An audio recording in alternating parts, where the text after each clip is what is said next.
Now turn to Section 1. Section 1. You will hear a conversation between an officer of the Small Claims Tribunal and a consumer who wants to make a claim. First, you have some time to look at questions 1 to 6.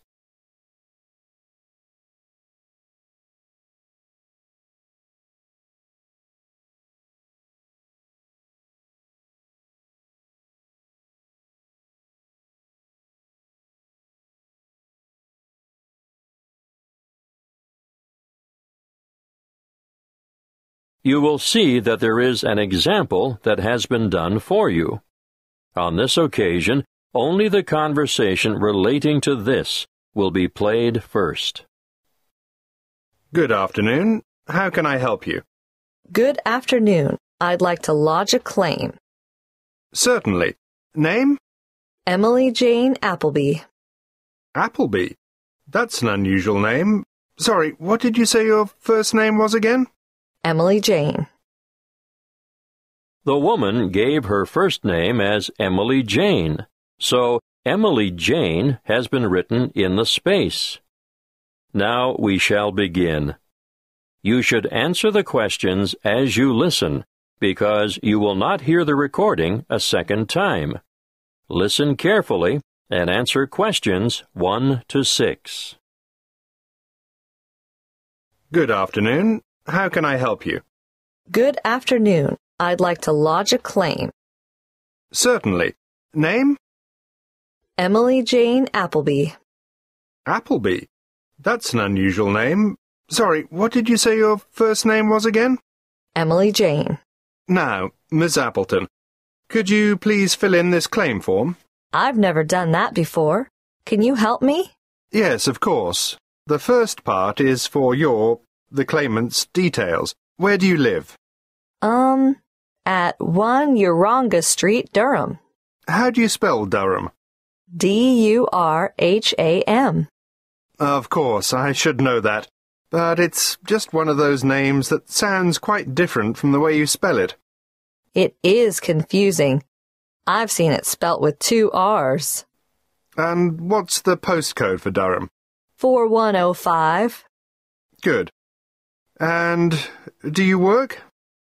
No, not at the moment. Okay, so no work number. What about a home phone number? Yes, I can give you that.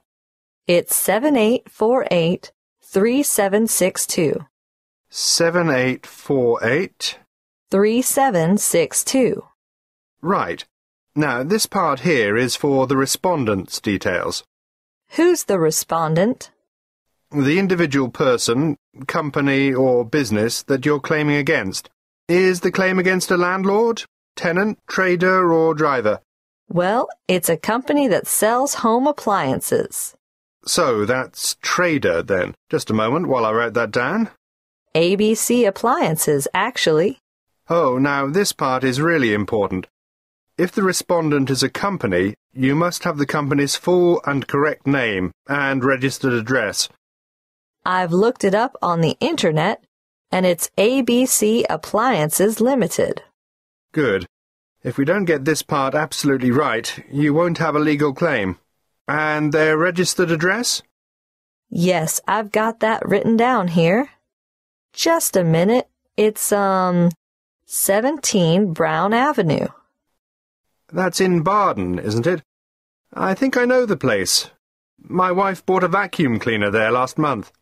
Yes, Barden. Have you got the postcode for Barden? It's really similar to mine. Wait a moment.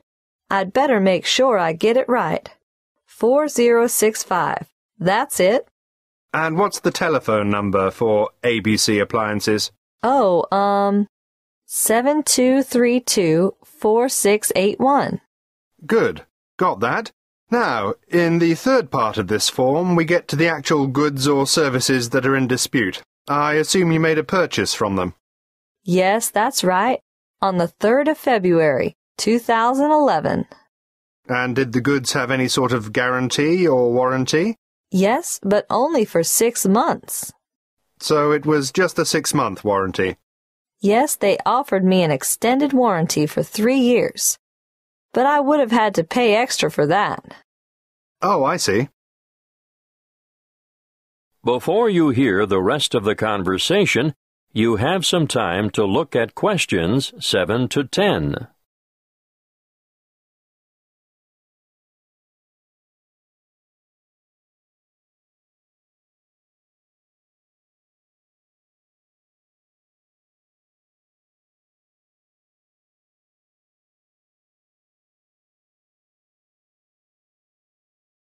Now listen and answer questions 7 to 10.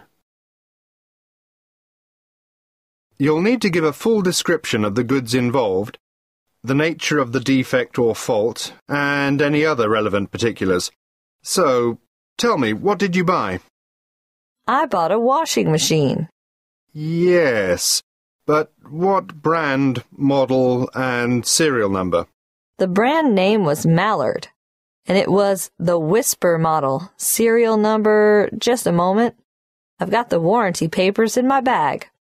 Yes, here it is. Serial number XY303. Great. Now I need to know how much you agreed to pay. It cost £1,000. Did you trade in your old machine? Yes, as a matter of fact, I did. Okay. Now, what were you given for the trade-in? £250. So, in actual fact, the purchase price you agreed on was £750. That's right. And they delivered the goods 2 days later, on the 5th of March, and picked up the trade-in at the same time. Now, think carefully about this next question. What did the respondents say about the quality of the goods, or the way they would perform? The salesman who served me at the appliance shop said, "The Mallard Whisper model has a much shorter cycle, so it uses less power. Oh," and he added, "and it will also use less water." Is that true?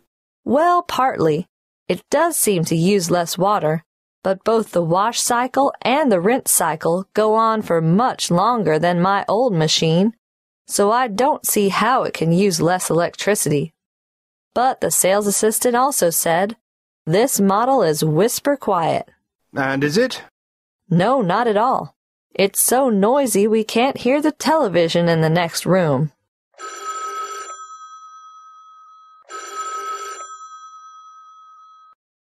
Excuse me, I have to answer that. Would you mind waiting? I'll get back to you in a minute. That is the end of Section 1. You now have half a minute to check your answers.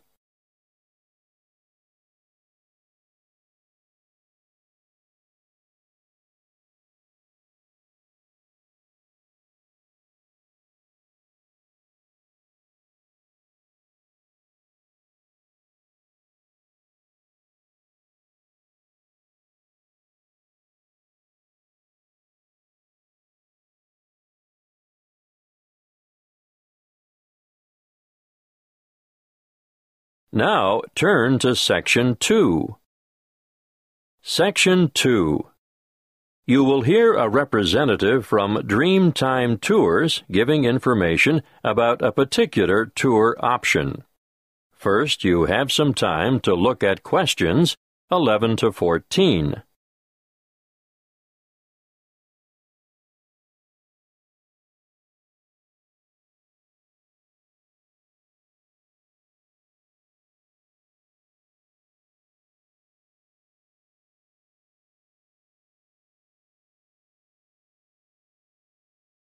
Listen carefully and answer questions 11 to 14. Dreamtime Tours have just the tour for you. The one I have chosen to talk to you about today is what I consider our best tour. It will take you from coast to mountain and back again. You'll spend a memorable and very comfortable day traveling in air-conditioned luxury.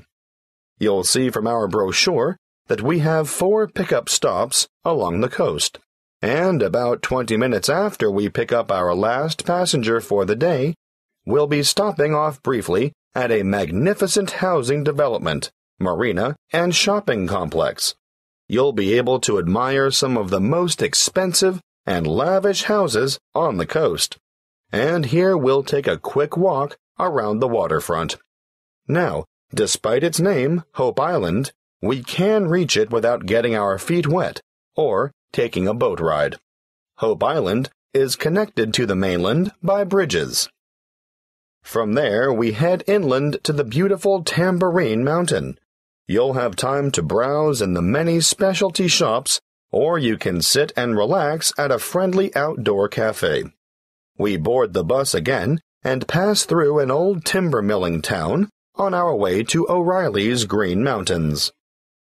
Once there, you might wish to venture across the famous Treetop Walk, which is a bridge suspended in the canopy of a rainforest. Definitely not for the faint-hearted. If you're not up to the excitement of this walk, or perhaps after you've done it, why not enjoy lunch on the balcony of O'Reilly's restaurant? Before we leave, you'll have time for a stroll through the botanical gardens, or perhaps you'd like to feed the beautiful parrots and other birds. We'll supply the birdseed. From O'Reilly's, we travel to an alpaca farm for a demonstration, and of course, there'll be a photo opportunity for you with these gorgeous animals before returning to the coach for the journey back to your original departure point. Before you hear the rest of the talk, you have some time to look at questions 15 to 20.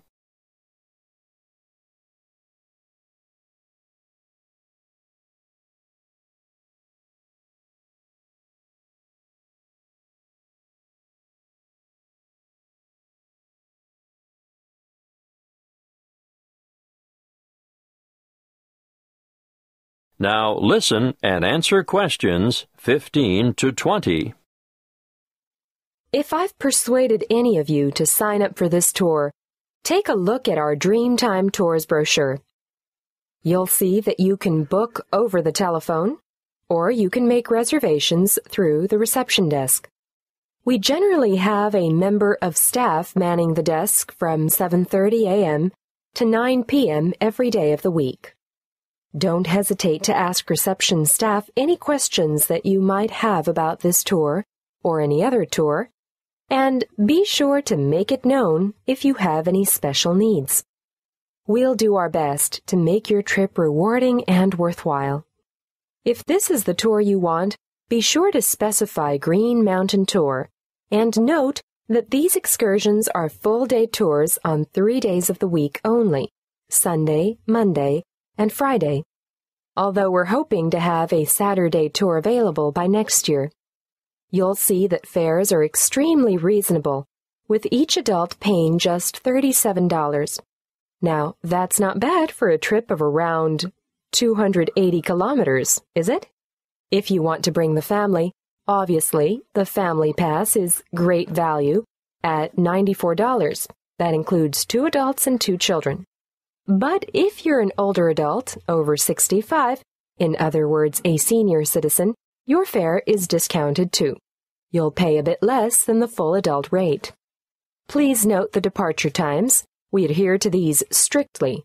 The coach will leave the southernmost point of Coolangatta at 10 to 8 sharp, travel through Burleigh, and on to Surfer's Paradise, which is our most popular pickup point, departing from there at 8:30 in the morning. At 8:45, we make our last pickup at Labrador. May I remind you to dress appropriately for the day? Ladies, no high heels, please. Comfortable walking shoes are what is required, and I always recommend that everyone takes a light jacket because the mountain air can be quite cool compared to the heat and humidity of the coastal regions. Oh, something else I should remind you of. The prices quoted in the brochure are just for coach travel, although we can arrange for a minibus to collect you from your accommodation and bring you to the departure point free of charge. If you want to avail yourself of this service, be sure to let the booking clerk know. You will need to bring along extra cash or a credit card to cover expenses such as optional side trips, food and drink, and, of course, entrance fees to the various attractions. Well, that's all I have time to tell you. If you have further inquiries, please use the phone number on the brochure. That is the end of Section 2. You now have half a minute to check your answers.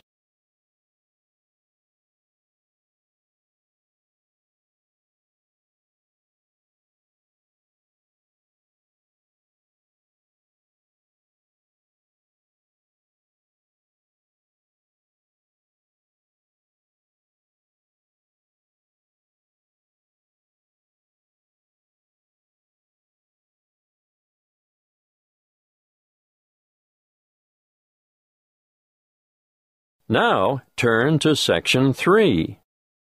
Section 3. You will hear a conversation between two training college students and their liaison officer who is enrolling them in a volunteer program which provides English language support in a local secondary school. First, you have some time to look at questions 21 to 25.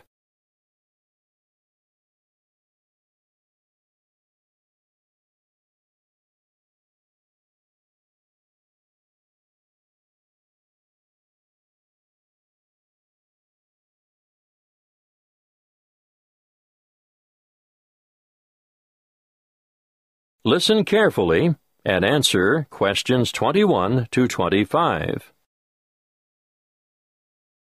Come in and sit down, Lester. Sharon, I can see you're keen to know more. To start with, I'd just like to say that we value volunteers highly and recognize their importance and assistance in the provision of quality education. Thank you. We're looking forward to helping out. But what exactly can we do? Volunteers can undertake a range of tasks. In general, they enrich the English language program and complement the contributions of salaried staff members. Yes, but what would we do specifically? Oh, a variety of tasks. For instance, you can tutor individual students in reading. I thought that might be the case.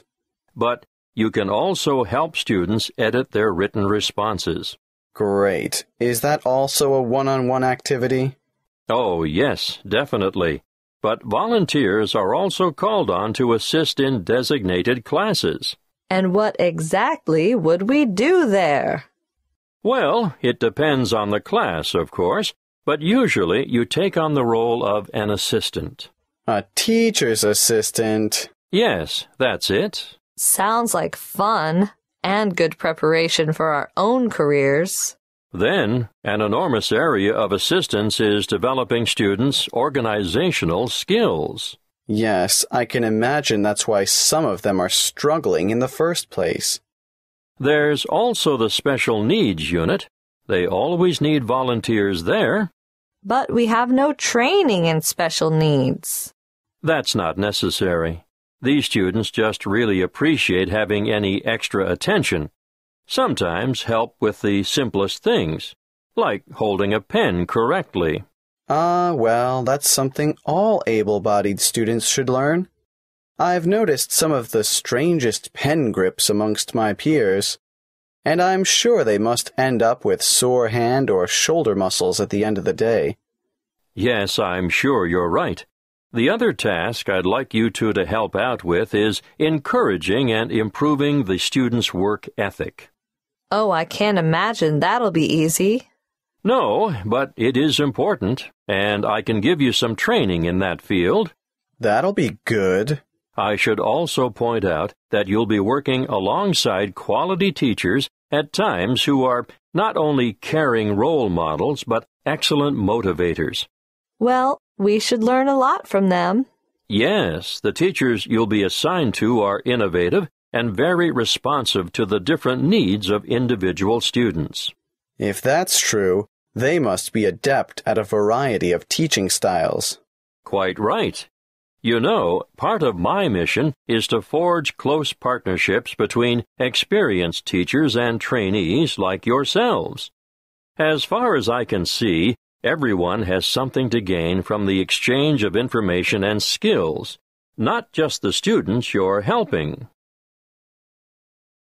Before you hear the rest of the conversation, you have some time to look at questions 26 to 30.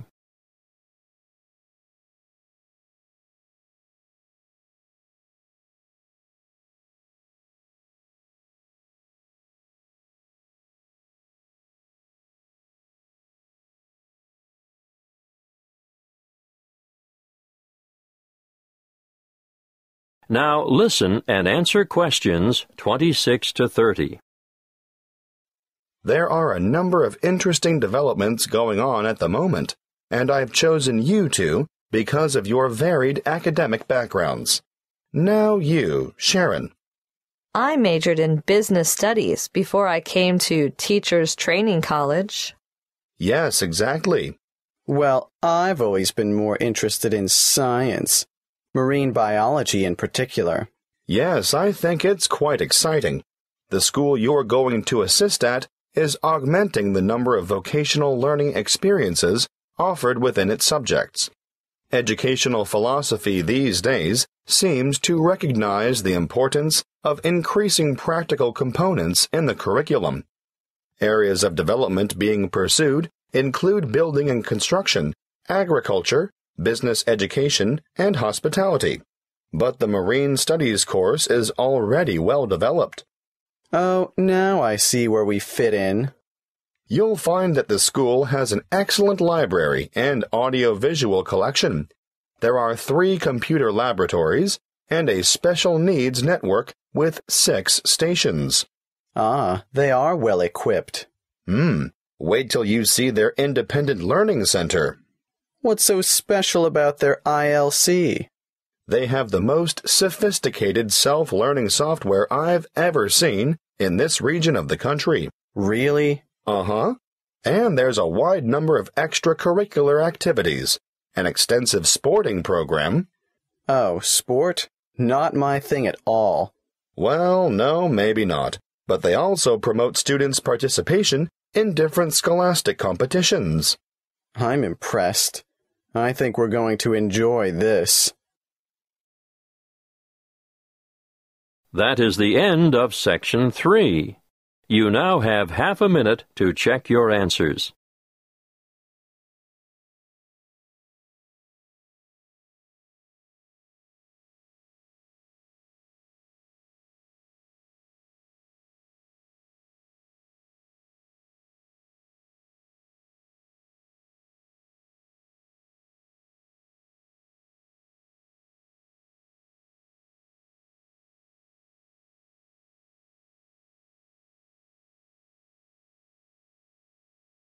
Now turn to Section 4.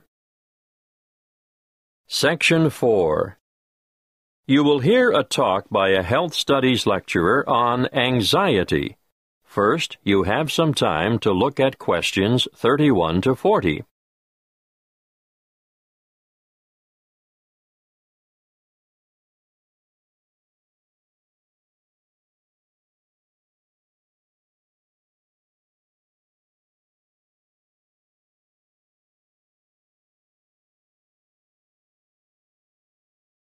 Listen carefully and answer questions 31 to 40.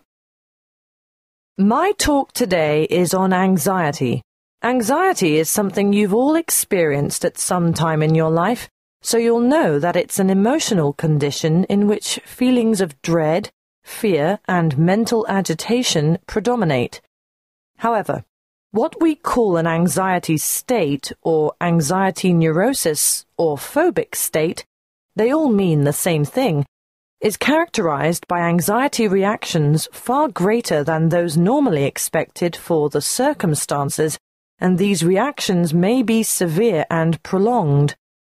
This is the most common form of neurosis in westernized countries. Usually, normal anxiety decreases with repeated exposure to the feared situation, whereas a neurotic anxiety tends to increase.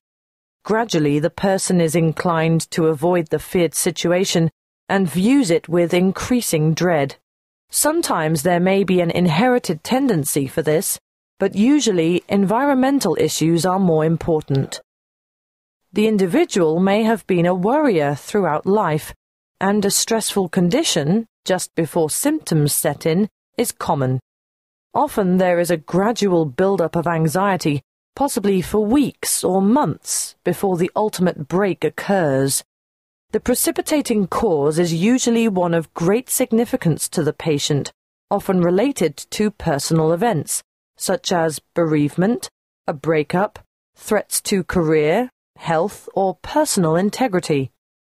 What are the symptoms of phobia? Well, phobic states often develop into severe, crippling challenges that can be very difficult to overcome. The person develops a fear of certain situations. It's not uncommon to have one or more of these present at the same time. I'm going to name some frequent phobias and give you a description of their symptoms.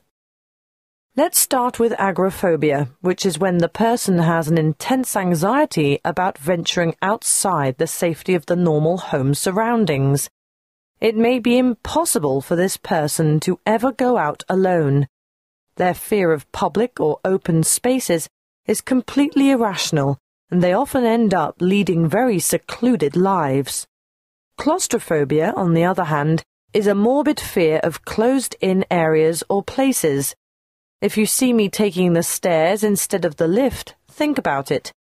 Am I trying to get more exercise, or am I trying to avoid the confined interior of the lift?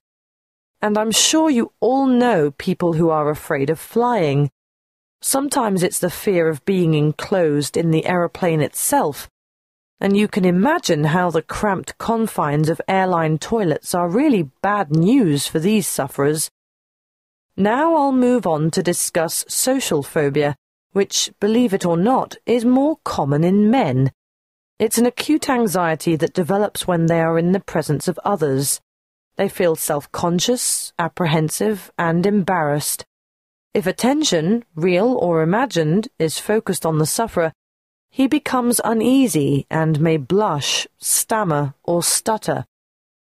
Some sufferers even develop tremors, shaking or trembling movements of a part or parts of the body. Or another very common sign of their extreme discomfort is that they perspire profusely on their palms, under their arms, or on their feet. That brings me to the last one that I want to mention today, and that is single phobia. And no, it's not a fear of lifelong bachelorhood. This one is actually precipitated by an acute aversion to dogs, cats, spiders. You may have heard of the term arachnophobia. Well, it applies specifically to spiders, but any single thing can basically cause a strong aversion. Snakes, frogs, mice, or rats, for instance. I can assure you the list is unlimited. You name it, and someone is sure to have a phobia about it. Some people are terrified of the dark, for example, and I'm not talking about young children here. You'd be surprised how many adults are afflicted in this way. Well, I see our time is up. Next week I'll go into some of the treatments and therapies for phobias that have been used over the ages, and some of the relatively new drugs that have recently come on the scene. That is the end of Section 4. You now have half a minute to check your answers.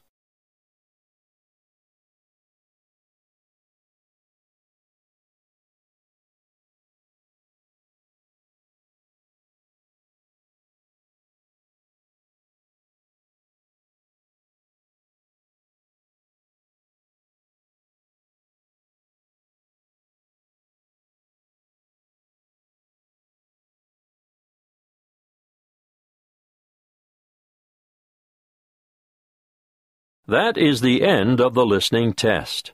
You now have 10 minutes to transfer your answers to the listening answer sheet.